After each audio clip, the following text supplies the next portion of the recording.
Russia is on the move in a big way, and I'm not talking about the advancement of troops. I'm talking about a strategic move towards gold. This is unprecedented. Let's talk about it as we explore.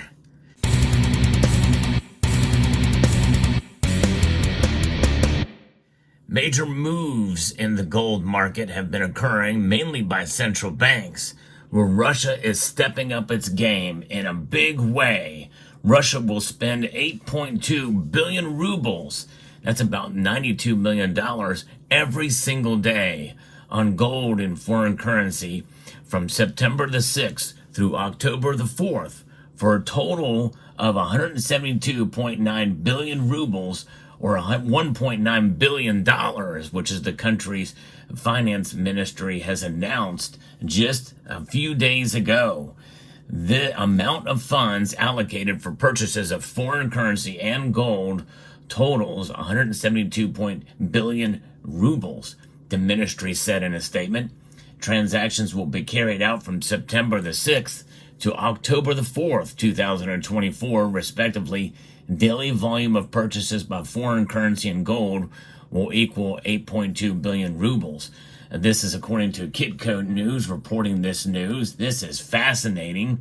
The new spending target is nearly 7 times the daily volume of 1.12 billion rubles, which is $12.4 million. The ministry was spending from August 7th to September the 5th. And that's essentially $272.8 million. The finance ministry said they expect a windfall oil and gas revenues of 162 billion rubles in September. Actual oil and gas revenue in August was 10.9 billion rubles. That's $129 million, higher than the initial expectation. They are killing it with energy and presumably seem to be not affected at all. Maybe even benefiting from sanctions against from the West. And that means that the dollar's influence is waning, at least in that respect, because this means that they are bolstering their own nation and resources, and they are putting it in gold and other currencies. This is something else. They say the new numbers make it possible to estimate the volume of operations conducted by the Bank of Russia on the currency market related to the replenishment and use of National Wealth Fund. Given the new transaction volumes, the finance ministry announced for the September 7th, 6th through the October 4th period, the central bank will be selling $2.2 million in currency per day. And sales were about $86.3 million unaccounted for per day for August 7th through September the 5th. Now, in August of last year, in 2023, Russia's finance ministry restarted gold and currency purchases after 18 months of selling or sitting on the sidelines as Moscow looked to profit from higher oil prices. Russia ended a nearly 1-year-long pause in the foreign exchange interventions in January of 2023, when they began selling their yuan reserves under budgetary mechanism designed to insulate the country's economy from the volatility of the commodity markets. And they have been volatile, but gold has had a steady increase in the positive direction. And we've seen that especially, and now they're ramping up more purchases of gold. This is going to have several different implications, I feel, in the markets. As the bulk of Russia's currency reserves were frozen by U.S. and European sanctions, the yuan is the main asset Russia has had available for these operations. Approximately 1/3 of Russia's budget revenues come from the oil and gas industry.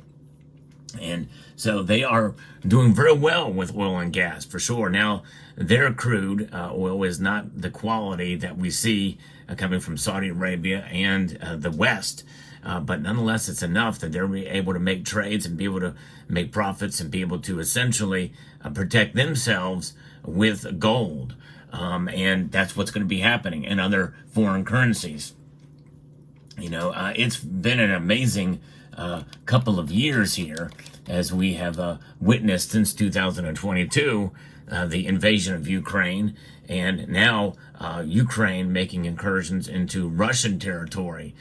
I don't know really what the outcome is or where the war stands. It's kind of tough to get, solid news from that region. In fact, I really have not heard a whole lot other than the fact that Ukraine forces now control a portion of Russia.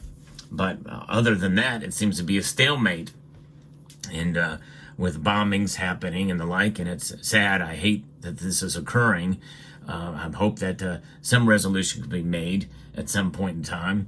But regardless, I think this changes everything from here on out. What will this mean with regards to gold prices? Well, if this is really true, and it sounds like it is, they're going to be ramping up purchases. We're talking about more demand for gold that's already stressed right now from other central banks buying the metal. And that has been the main driver for gold's price reaching an all-time high. Gold's price has fallen back a bit from day-to-day actions and activities that we see from the Federal Reserve and what they are going to do or not going to do, as well as numbers that come out from the three-letter agencies in the United States that cook the books essentially with some of these numbers. And that has pulled gold back below $2,500, but only to rise back up again. I think this is going to be good for gold, and we're going to see the prices comfortably above $2,500 at the very least, and maybe that might be the new baseline, making it much more difficult to punch through that mark, and we're going to see gold rise. Now, the other aspect of this is a little bit down the road. If they continue to buy gold and accumulate gold at the pace that they're talking about here for the next month, and they very well could be setting themselves up to bolster their case to have a gold-backed currency with the BRICS nations. Now, I think that's a little bit premature to say that it's going to be coming anytime soon, but I think they have designs for it. We've heard talks coming out of the Russian Foreign Ministry that is what they want to do, and they've even said something about maybe even backing their own currency with gold, but it's not really manifests itself to the degree that Zimbabwe has. Zimbabwe is the first nation in this century, and really since everybody went off the gold standard, that has a gold-backed currency. They're the only ones. And I don't know what the status of it is, but regardless, they've made that movement move towards that direction, and it is in the country right now, the ZIG. And so if they have a BRICS currency that is backed by commodities, including gold, Russia wants to set itself up to be a major influence in that realm. China has a lot more gold, I think, than Russia does. And I think they want to be on a competitive playing field with China. China is the second largest economy in the world. Russia's economy is about the size of maybe Italy, maybe a little bit larger now. So you have all of these different things and factors coming into play with Russia's influence in the BRICS fairly strong. But the BRICS collective is not really as solid as the G7, the G20, and the like. And so the Western alliances are much more stringent and much more solid, whereas the Eastern alliances are not. So that's another thing that's kind of working against them. But this could be something that is going to make a gold-backed BRICS currency more viable down the road. Anytime these nations, especially members of the BRICS nations, continue to hold gold in their portfolio, I think this means that they are much more in a better position. You know the old saying, he who owns the gold makes the rules. And gold really is one of those metals that is stored by central banks and has been for a number of years. And they've ramped it up at such a pace that, people are concerned about fiat currencies in general. But the dollar, and specifically, the dollar has been weaponized. The dollar's losing value with inflation, and a 2.9% inflation rate in the dollar is much worse, I think, in many ways, considering how many nations around the world use the dollar for transactions and as part of the reserves, than if their own native currencies have double that inflation. That just goes to show you how much power and influence the dollar has.